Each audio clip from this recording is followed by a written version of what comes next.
আগামী ইয়াং জেনারেশনের কাছে আমার একটাই আবেদন থাকবে, আপনারা তো অনেক বেশি উপলব্ধি করেন, অনেক বেশি সোচ্চার। আমরাও স্টুডেন্ট রাজনীতি করে এসেছি, আমরা প্রতিবাদ করতে জানি, প্রতিরোধ করতে জানি, কিন্তু স্বাধীনতার যে স্বপ্ন নেতাজি সুভাষচন্দ্র বোস, গান্ধীজি থেকে শুরু করে কবির ভাষায় রবীন্দ্রনাথ ঠাকুর, কখনো নজরুল ইসলাম, কখনো সংবিধান রচয়িতা কমিটির চেয়ারম্যান বাবা সাহেব আম্বেদকর, লালবাল পাল, বল্লভভাই পাটেল, রাজেন্দ্র প্রসাদ থেকে শুরু করে যারা স্বপ্ন দেখেছিলেন, আজকে তাদের স্বপ্ন ভেঙে টুকরো টুকরো হয়ে যাচ্ছে।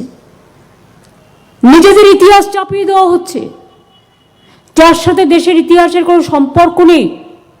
ইতিহাসবিদদের একটি আলোচনায় আমি শুনেছিলাম, তারা অনেকে এটা সমালোচনা করেছিলেন, বাবা সাহেব আম্বেদকরের সংবিধানকে আমরা মানি, এটাই ভারতবর্ষের গণতন্ত্রের স্তম্ভ এবং পীঠস্থান।